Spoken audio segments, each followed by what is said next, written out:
Hello students, आज हम पढ़ेंगे पोटेंशियल एनर्जी। इससे पहले हमने काइनेटिक एनर्जी को पढ़ लिया, वर्क एनर्जी थ्योरम पढ़ लिया। आज हम पढ़ेंगे पोटेंशियल एनर्जी। Potential energy. अब देखो पोटेंशियल एनर्जी क्या होती है। Energy stored by a body due to its position or its configuration. Energy stored by a body due to its position या by virtue of its position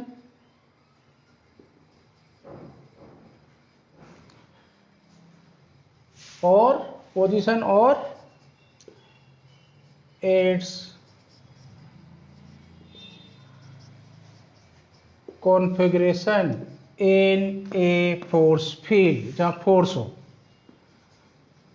is known as the potential energy. और potential energy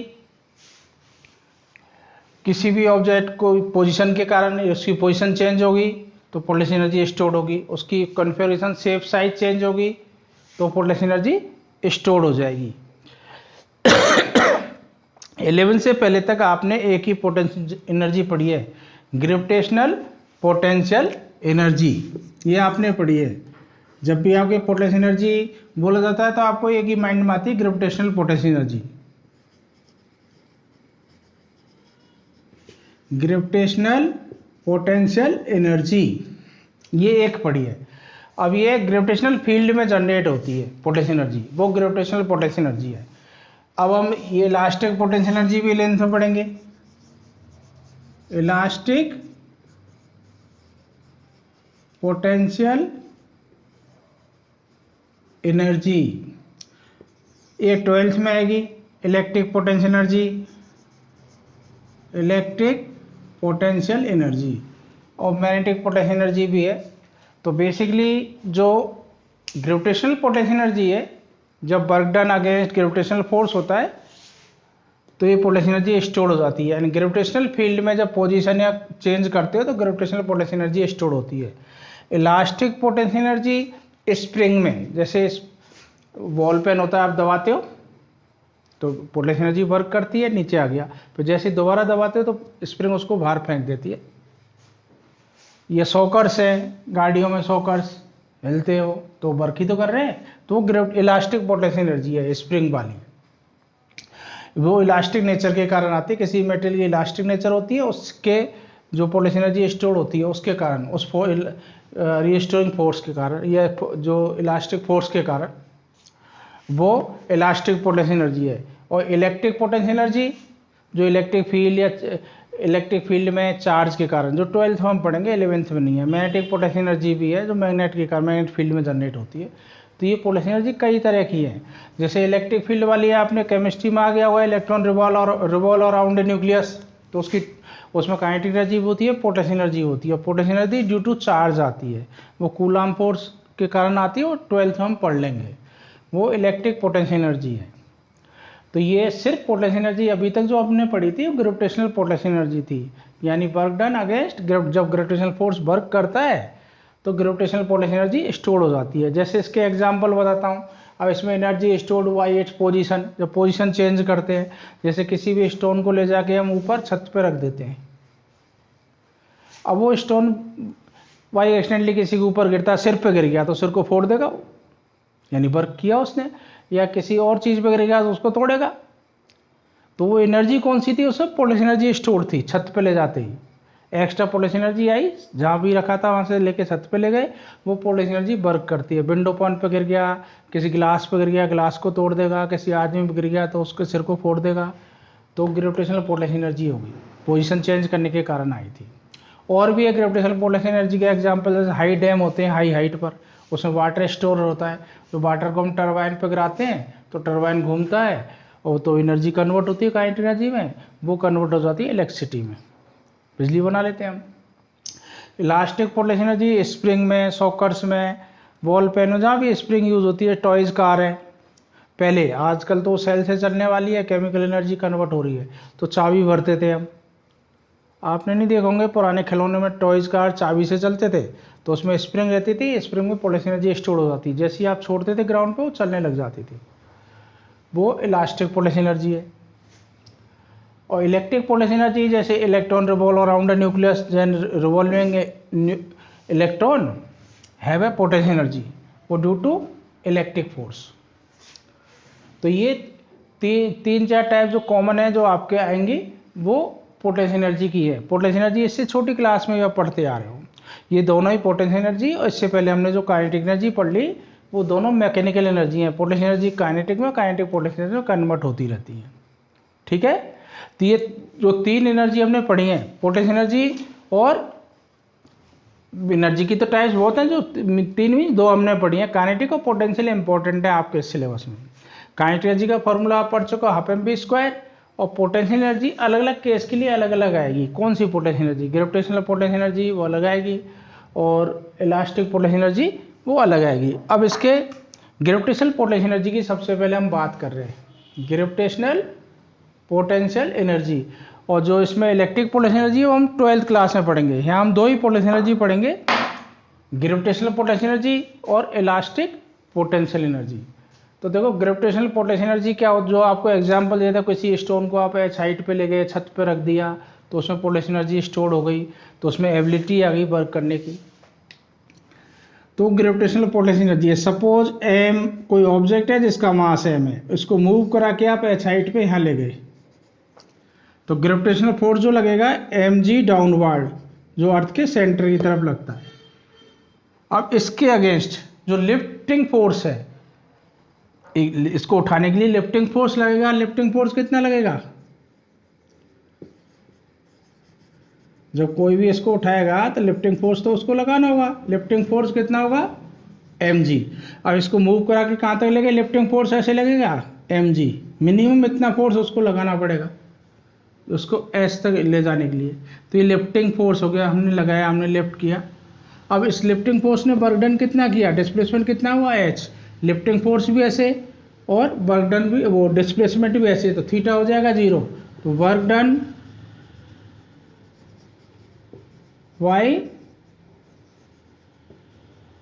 lifting force, W equals to क्या होता है formula, F displacement d cos theta. अब theta तो हो गया यहाँ पर 0, डिस्प्लेसमेंट हो गया h, और फोर्स यहाँ पर mg, तो F को तो लिख दिया mg, displacement h, cos 0, cos 0 हो गया 1, तो ये mgh। This work done stored as a potential energy, this work done stored as a potential energy mgh। तो h हाइट पे पोटेंशियल एनर्जी स्टोर्ड हो गई। Basically change in potential energy है, यानी यहाँ पर जितनी पोटेंशियल एनर्जी थी उतनी एक्स्ट्रा स्टोर्ड हो गई, वो है ये इस पोजीशन पर, और इस पोजीशन पे एक्स्ट्रा पोटेंशियल एनर्जी इस पे इतनी है mgh, वो पोटेंशियल एनर्जी हुई। अब इसमें ध्यान रखना, हमने वर्क डन किससे कराया, लिफ्टिंग फोर्स का। और वर्क डन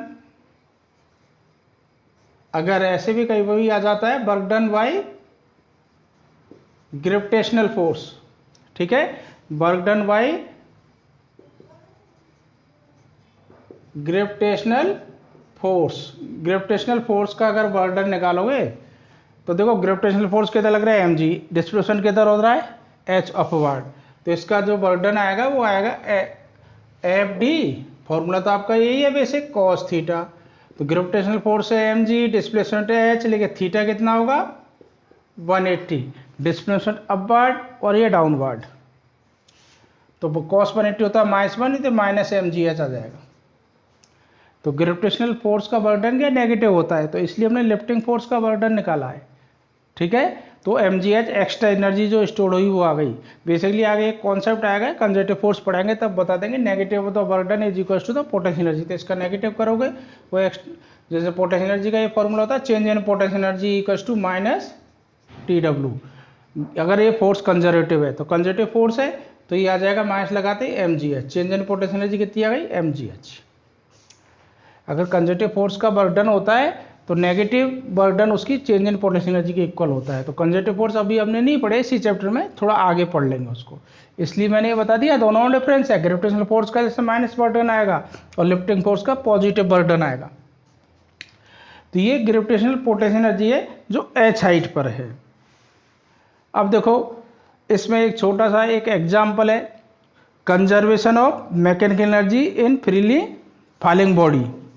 ठीक है, conservation of mechanical energy in freely falling body. जब बॉडी कोई फ्री फॉल होती है, फ्री फॉल का मतलब जानते हो आप, यस, जब ए की वैल्यू जी के इक्वल हो जाती है, यानी एक्सलेशन सिर्फ एक्सलेशन ड्यू टू ग्रेविटी होता है। ये कभी कभी एग्जाम में आ जाता है।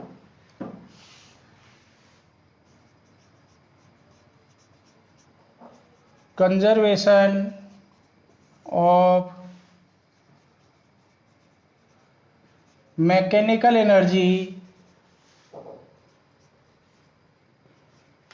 Conservation of mechanical energy in freely falling body. कोई फ्री फॉल हो रहा है बॉडी, उसमें एनर्जी का कंजर्वेशन हमें प्रूव करना है कि एनर्जी कंजर्व रहती है। सपोज ये एच हाइट है, वर्टिकल हाइट, ये पोजीशन ए है, ऑब्जेक्ट यहाँ से फ्री फॉल होता है, बीच में कहीं टी टाइम पर यहाँ आ जाता है बी, और सी पोजीशन ग्राउंड पर है। ये डिस्टेंस अब सपोज कर लेते हैं एक्स, तो टॉप मोस्ट पोजीशन कौन सी है, ए है। ठीक है, अब ए पर एनर्जी निकाल रहा हूँ एट ए। अब मैकेनिकल एनर्जी कौन सी होती है, काइनेटिक प्लस, काइनेटिक और पोटेंशियल दोनों मिलके मैकेनिकल एनर्जी बोलते हैं।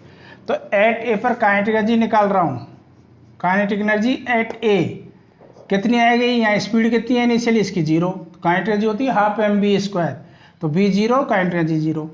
पोटेंशियल एनर्जी अभी आपने पढ़ लिया था क्या होती है, एम जी एच। तो ये एम इसका, सपोज ऑब्जेक्ट का मास एम है, acceleration due to gravity G है, हाइट इसकी ले रखी है हमने एच, तो पोटेंशियल एनर्जी कितनी हो गई, एम जी एच। तो टोटल एनर्जी एट ए पर टोटल एनर्जी कितनी हो गई, टोटल एनर्जी हुई टोटल मैकेनिकल एनर्जी कितनी हो गई, काइनेटिक प्लस पोटेंशियल, वो कितनी आ जाएगी 0 प्लस एम जी एच, यानी डायरेक्ट लिख दूँ एम जी एच। ये टोटल एनर्जी एट आ गई जिसको मैं टी ए लिख दिया, M ji H total mechanical energy at A. अब ए से मूव करके एक्स हाइट मतलब डेप्थ में नीचे आ गया बी पॉइंट पर फ्री फॉल होते हुए। अब बी एट बी निकालेंगे हम, बी पॉइंट पर काइनेटिक और पोटेंशियल दोनों निकालनी है। तो देखो पहले काइनेटिक निकालने के लिए हमें स्पीड चाहिए, तो एक्सलेशन यहाँ पर क्या है, एक्सलेशन है फ्री फॉल में जी, तो बी पॉइंट पे वेलोसिटी निकाल लो। तो third equation v square equals to u square plus 2as। अब बी आपको निकालना है, यू आपका 0 है, यहाँ से 0 से स्टार्ट हुआ, एक्स डिस्प्लेसमेंट इसने कवर किया, ये हो गया 2gx। तो ये बी पॉइंट पे वेलोसिटी आ गई B B equals to 2gx। ये बी पॉइंट पे वेलोसिटी है, तो काइनेटिक एनर्जी कितनी आ गई बी पॉइंट पर, kinetic energy at B, kinetic energy का फॉर्मूला होता है हाफ एम बी स्क्वायर, तो बी को मैं बी बी स्क्वायर लिख देता हूँ। बी बी स्क्वायर की वैल्यू कितनी है 2gx, तो इसकी वैल्यू रख दो, half M v B square है 2gx। अब देखो 2 से 2 कट गया, तो ये कितनी बची, यहाँ लिख देता हूँ एम जी एक्स, यानी बी पॉइंट पे आपकी काइनेटिक एनर्जी कितनी आ गई, बी पॉइंट पे काइनेटिक एनर्जी लिख रहा हूँ के बी, ये आ गई एम जी एक्स। 2 से 2 कट गया, एम जी एक्स बच गई। अब बी पॉइंट की हाइट कितनी है फ्रॉम द ग्राउंड, ये टोटल एच, ये एक्स कम हो गई एच माइनस एक्स, तो पोटेंशियल एनर्जी कितनी हो जाएगी बी पर, पी बी लिख देता हूँ। ठीक है, पोटेंशियल एनर्जी एट बी, ये हो जाएगी एम जी एच, एच की जगह कितना हो जाएगा एच माइनस एक्स। तो total energy at B kinetic plus potential m g x plus M G h minus x, bracket खोल दो, m g x plus M G h minus m g x, m g x से m g x cut गया, तो total energy कितनी आ गई है m जी H. ये इक्वेशन को फर्स्ट दे देता हूँ जो ए पे आई थी, ये बी पे आ गई। देखो ए और बी पे दोनों टोटल एनर्जी सेम है, टोटल मैकेनिकल एनर्जी जितनी ए पे थी उतनी बी पर है। इसका मतलब ए और बी दोनों पे कंजर्व है। अब सी पे और निकाल देते हैं। एट सी पॉइंट ग्राउंड पर है। वेलोसिटी निकालने के लिए इक्वेशन यूज होगी v square u square plus 2as। तो देखो बी स्क्वायर तो आप सी पे निकाल रहे हो, बी सी लिख देता हूँ। यू स्क्वायर कितना है, यहां से स्टार्ट कर रहा हूं, you square you 0 plus 2g, कितनी कवर कर गया यहां से यहां तक डिस्प्लेसमेंट, h हो गया 2gh। ये बी सी स्क्वायर आ गया, यानी बी सी पॉइंट पे वेलोसिटी का स्क्वायर कितना आ गया 2gh। इसको मिटा देता हूँ, ठीक है। तो काइनेटिक एनर्जी कितनी हो गई सी पॉइंट पे K C, kinetic energy at point C half M V C square. तो इसकी वैल्यू रखो half M V C square की वैल्यू कितनी है 2gh। तो 2 से 2 कट गया, कितना आ गया mgh। अब हम निकाल रहे हैं पोटेंशियल एनर्जी एट सी, इसको मैं पीसी लिख रहा हूं। तो कितना होगा mg, h कितना है यहाँ पर ग्राउंड पर हाइट हो गई 0, तो ये आ गया 0, दैट इज 0। तो टोटल एनर्जी एट सी कितनी आ जाएगी, this plus this. C point पर पोटेंशियल एनर्जी कितनी है mg इंटू 0 एंड 0। तो पोटेंशियल एनर्जी 0, काइनेटिक कितनी है mgh। तो सी पॉइंट पे एनर्जी कितनी हो गई mgh। अब देखो ये फर्स्ट और सेकंड, ये सेकंड है इक्वेशन, ये थर्ड। तो from first second and third तीनों इक्वेशन से देखो ए पॉइंट पे mgh, बी पॉइंट पे भी mgh, सी पॉइंट पे भी mgh है, यानी TA equals to TB equals to TC। It means total mechanical energy at point A, at point B and at point C are the same. Therefore mechanical energy conserve in freely falling motion और freely falling body. तो body की mechanical energy conserve रहती है जब वो free fall होती है। तो फ्री फॉल होगा तो मैकेनिकल एनर्जी कंजर्व रहेगी, ठीक है। ये कभी कभी एग्जाम में आपके आ जाता है, conservation of mechanical energy. Conservation of mechanical energy कभी कभी एग्जाम में आ जाता है, बहुत ज़्यादा इंपॉर्टेंट नहीं है लेकिन आपको आना चाहिए। यानी जब भी फ्री फॉल होगा तो मैकेनिकल एनर्जी कंजर्व होगी। अब काइनेटिक और पोटेंशियल एनर्जी का ग्राफ है, जैसे आप किसी ऑब्जेक्ट को आप ऊपर फेंक रहे हो, ठीक है।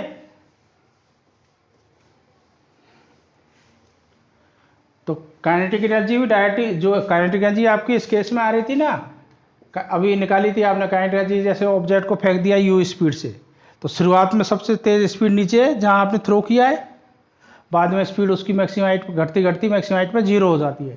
तो काइनेटिक एनर्जी यही तो आ रही थी, आपकी फॉर्मूला भी निकाला था mgx, या आ रही थी mgh, यानी simple kinetic energy direct proportional to x आ रहा है। और पोटेंशियल एनर्जी भी आ रही थी, potential energy direct proportional to x आ रहा है। काइनेटिक एनर्जी और potential energy direct, potential energy को P लिख देता हूँ, potential energy direct proportional to x। जब y direct proportional to x है तो ग्राफ स्ट्रेट लाइन आते हैं, यानी ग्राफ बता रहा हूँ काइनेटिक एनर्जी और पोटेंशियल एनर्जी का, जो ऑब्जेक्ट को आप थ्रो करते हो। तो देखो ये आपने डिस्टेंस ले ली, हाइट ले लो, h लिख देता हूँ, चलो ये ले रहे हो डिस्प्लेसमेंट इधर, और ये हाइट h तक ले ली, यानी किसी ऑब्जेक्ट को आपने u स्पीड से फेंका और h मैक्सिमम हाइट तक गया, तो मैक्सिमम हाइट पे इसकी काइनेटिक एनर्जी कितनी हो जाएगी 0। और ग्राफ कैसा ना है y direct proportional to x। तो ये आपकी टोटल एनर्जी शुरुआत में ग्राउंड पर मैक्सिमम होगी काइनेटिक एनर्जी, और डायरेक्ट प्रोपोर्शनल सीधा ग्राफ यहाँ के 0 हो जाएगा। और टोटल एनर्जी आपने अभी कंजर्व पढ़ा है, टोटल एनर्जी कितनी होती है, कंजर्व रहती है इसमें।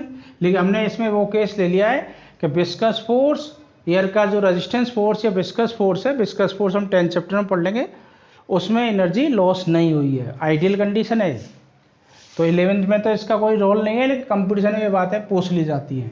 तो सेम नहीं रहेगी, काइनेटिक एनर्जी थोड़ा चेंज हो जाती है, विस्कस फोर्स के अगेंस्ट वर्क डन होता है, या रेजिस्टिव फोर्स, एयर का रेजिस्टेंस भी तो है, लेकिन हमें यहाँ नेग्लिजिबल कंसिडर किया है। अब देखो पोटेंशियल एनर्जी ग्राउंड पे कितनी है 0, और जब h हाइट पे पहुंच गया, ये हाइट h हो गई तो मैक्सिमम हो जाएगी। ये तो पोटेंशियल एनर्जी का ग्राफ आएगा और ये काइनेटिक एनर्जी का ग्राफ आएगा। काइनेटिक एनर्जी जब ग्राउंड से आप फेंकते हो तो half m u square half M v square maximum velocity होती है, तो काइनेटिक एनर्जी मैक्सिमम होती है। हाईएस्ट पॉइंट पे जैसे ही पहुंच गया तो काइनेटिक एनर्जी जीरो हो गई, तो काइनेटिक एनर्जी का ग्राफ ये है और पोटेंशियल एनर्जी का ग्राफ ये है। हाइट के कंपेयर में डिस्टेंस के साथ जब आप ग्राफ खींचते हैं तो वो ये आते हैं। तो ये आपके अभी ये potential energy, elastic potential energy spring की और रहेगी, वो भी आपको बता देता हूँ।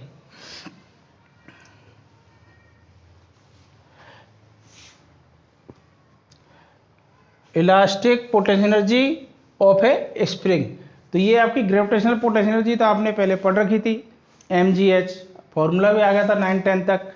अब इलास्टिक पोटेंशियल एनर्जी,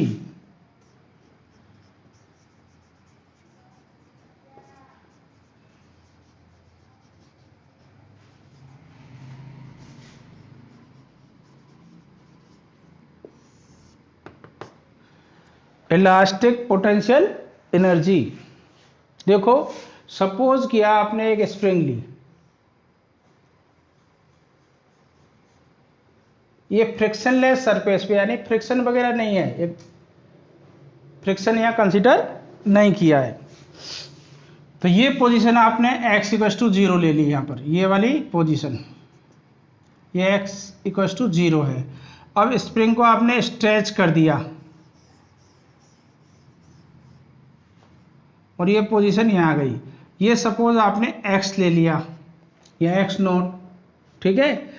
जैसे यहाँ से रिलीज करोगे तो वापस स्प्रिंग इधर आएगी मिड पोजीशन पे, और थर्ड जैसे लास्ट पोजीशन में ऐसे मूव करेगी तो यहाँ पर आएगी मिड पोजीशन पे, फिर ये स्ट्रेच हो जाएगी। ये आपका एक्सपीरियंस है।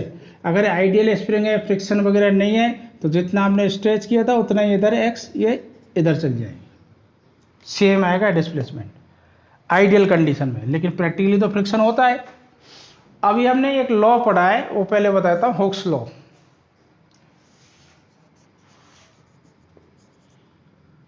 हुक्स लॉ, हुक्स लॉ ये बोलता है F = -kx, रीस्टोरिंग फोर्स। जैसे आपने स्प्रिंग ऐसे ले गए और आपने रिलीज कर दी, हम लेके जा रहे हैं तो हम स्ट्रेचिंग फोर्स लगा रहे हैं, हम खुद अपना मस्कुलर फोर्स लगा रहे हैं। जैसे आप इसको रिलीज करते हो तो स्प्रिंग वापस आती है अपनी पोजीशन की तरफ। ये कौन सा फोर्स है? तो वो उसको बोलते हैं रीस्टोरिंग फोर्स, जो हुक्स ने दिया है। ये रीस्टोर करने वाला, रीस्टोरिंग फोर्स जो आपको याद रखना है, ये होता है F = -kx। और k को यहाँ बोलते हैं स्प्रिंग कांस्टेंट,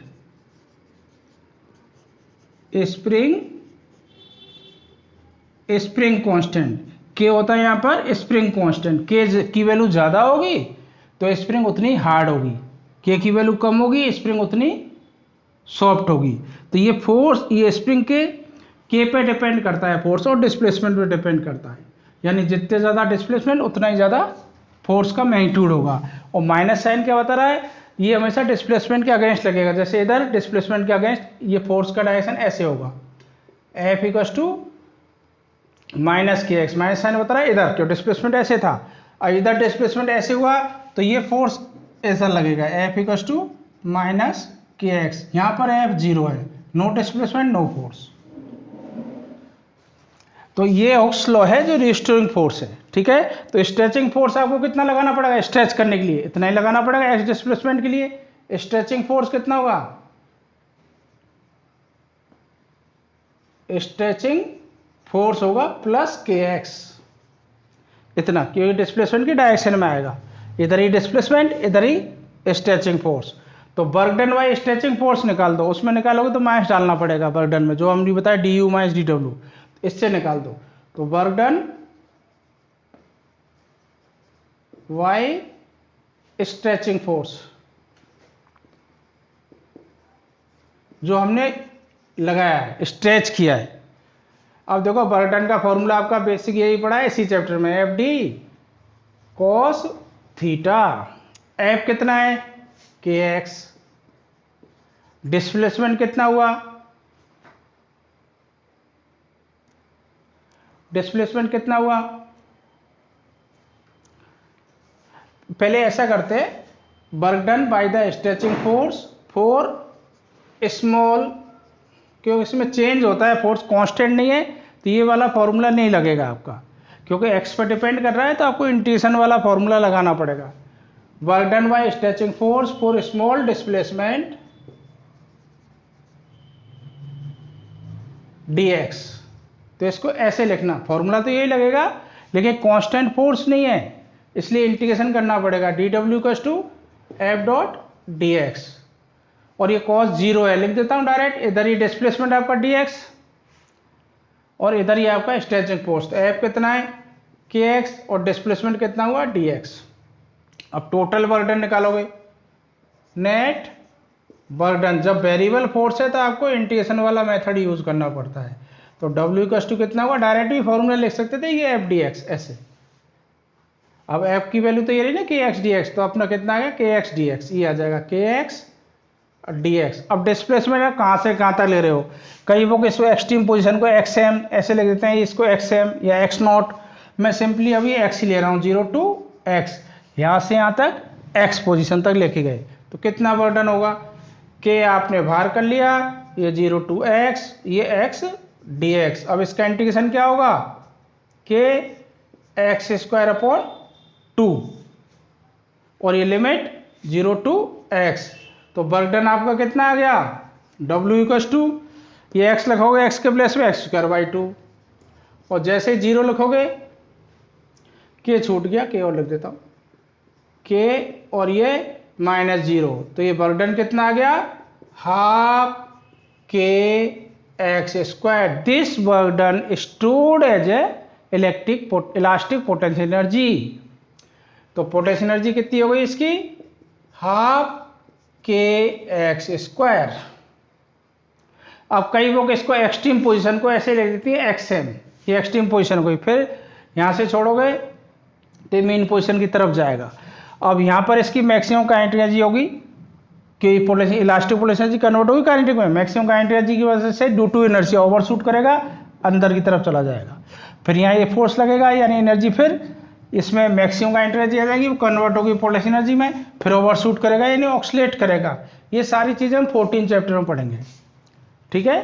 तो ये potential energy equals to half k x square, ये आपका पोटेंशियल एनर्जी आ गई स्प्रिंग के लिए x तक। अब कई इसको एक्सट्रीम पोजीशन को जैसे x इक्वल्स टू xm लिख दिया, तो एक्सट्रीम पोजीशन पे पोटेंशियल एनर्जी कितनी हो जाएगी, हाफ के एक्स स्क्वायर। और काइनेटिक एनर्जी एक्सट्रीम पोजीशन पे तो 0 होगी क्योंकि वहाँ स्पीड होगी नहीं, काइनेटिक एनर्जी 0। तो टोटल एनर्जी कितनी हो जाएगी एक्सट्रीम पोजीशन पर, xm लिख देता हूँ इसको, half k x m square. ये एक्सट्रीम पोजीशन पे टोटल एनर्जी हो गई इसको xm को, क्योंकि यहाँ काइनेटिक एनर्जी नहीं है, यहाँ से तो स्पीड 0 हो गई, फिर वापस जाएगा ये।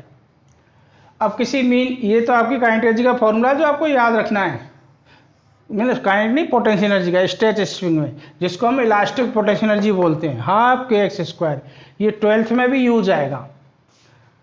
अब देखो किसी इसी से आगे बढ़ा के किसी मेन पोजीशन पर आपको वेलोसिटी निकालनी है, जैसे इस पॉइंट पर। अब ये तो हमने कितना ले लिया डिस्टेंस, यहाँ तक xm, ये यहाँ से ये x डिस्टेंस है, इस पर आपको स्पीड निकालनी है एट मिडिल में, किसी मिडिल पॉइंट, ठीक है। तो due to conservation of energy at a middle point, middle का मतलब मिडिल पॉइंट नहीं है, कहीं भी हो सकता है, eight a middle point,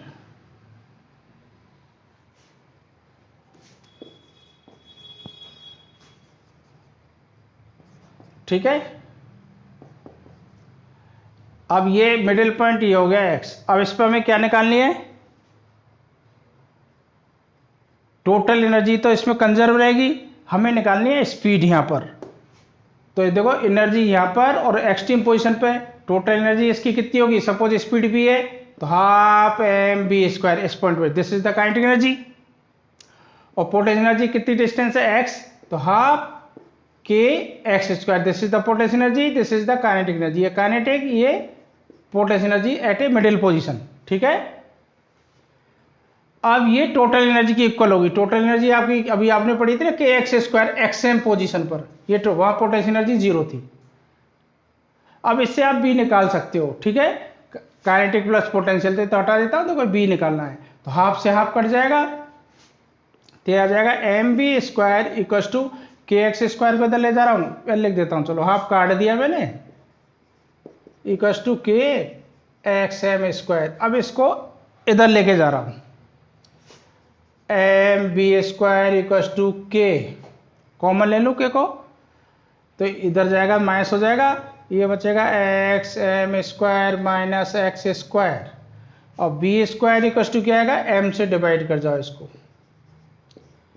x m square minus x square. V कितना हो गया, किसी भी मिडिल पोजीशन जिसकी मेन पोजीशन से डिस्टेंस एक्स है उस पर ये वेलोसिटी आ गई x k y m x m square minus x square. अब मीन पोजीशन पे निकालते हो, मीन पोजीशन, ठीक है, यहां लिखता हूं। अब इसी को स्पीड को मीन पोजीशन पे निकालते हो, मीन पोजीशन। अब मीन पोजीशन तो ये होती है, ये वाली बोली जाती है मीन पोजीशन। तो यहाँ x कितना होगा, 0। तो देखो x की वैल्यू यहाँ 0 रख दो, ये 0 कर दो, तो स्पीड कितनी आएगी, के वाई एम और ये एक्स एम स्क्वायर। जब x की वैल्यू जितनी कम होगी इस x की, उतनी स्पीड ज़्यादा होगी, तो ये मैक्सिमम स्पीड है। तो मीन पोजीशन पे इसको आप ऐसे भी लिख सकते हो, के बाई एम रूट ये एक्स एम, ये मेन पोजीशन पे स्पीड आ गई। तो ये किसी एक्स पोजीशन पे स्पीड है, मिडिल में कहीं भी। अब ये आपकी स्पीड का मैग्नीट्यूड है, डायरेक्शन तो इसकी अकॉर्डिंग चेंज होगा, जैसे इधर जाएगा तो वेलोसिटी का डायरेक्शन इधर, इधर जाएगा तो वेलोसिटी का डायरेक्शन इधर, फिर इधर से इधर आएगा तो वेलोसिटी का डायरेक्शन इधर, वो चेंज होता रहेगा।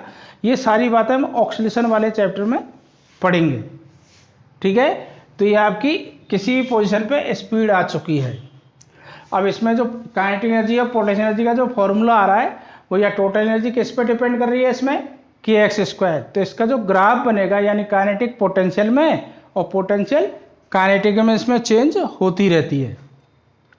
इसमें भी इलास्टिक फोर्स इलास्टिक फोर्स के कारण हो रहा है, यानी हुक्स लॉ से हो रहा है। तो इसकी टोटल एनर्जी इसमें भी कंजर्व रहती है। तो इसके ग्राफ आएगा ना, जैसे पोटेंशियल एनर्जी का ग्राफ क्या बन रहा है, यू लिख रहा हूँ पोटेंशियल एनर्जी, या टोटल एनर्जी को ई लिख दो, एक ही बात है, हाफ के एक्स स्क्वायर।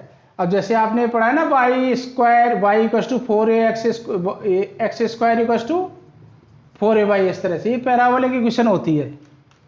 तो इसका जो ग्राफ बनेगा पोटेंशियल और काइनेटिक का, तो पैराबोलिक शेप के आएंगे। तो इस तरह से आएंगे, देखो ग्राफ ये आप x ले रहे हो, displacement from the main position, ये आपकी मेन पोजीशन हो गई, डिस्प्लेसमेंट इधर ऐसे बढ़ रहा है। तो पोटेंशियल एनर्जी क्या होगी, तो सब मेन पोजीशन पे पोटेंशियल एनर्जी क्या होती है आपकी, मेन पोजीशन में पोटेंशियल एनर्जी हाईएस्ट होती है, ठीक है। तो इसको ऐसे ले लो, अब ऐसे नहीं, ऐसे, ये तो पैराबोलिक शेप थी, ऐसे ले लो, ये मेन पोजीशन और ये एक्सट्रीम पोजीशन हो गई एक्स एम, एक इधर होगी एक्सट्रीम पोजीशन, ऐसे ऐसे ऑक्सीलेट करेगा ना। तो देखो पैराबोलिक शेप एनर्जी की आएगी ऐसे, पैराबोलिक ग्राफ ऐसे बनता है। अब ये मेन पोजीशन पे हाईएस्ट कौन सी होती है, काइनेटिक एनर्जी, ये काइनेटिक एनर्जी का ग्राफ आ गया। और इस तरह का ग्राफ ये आपका, लेकिन ध्यान रखना ये टोटल वैल्यू ये सेम रहेगी, टोटल एनर्जी आपकी कांस्टेंट रहेगी, ठीक है, यहां से जाएगी टच होता हुआ।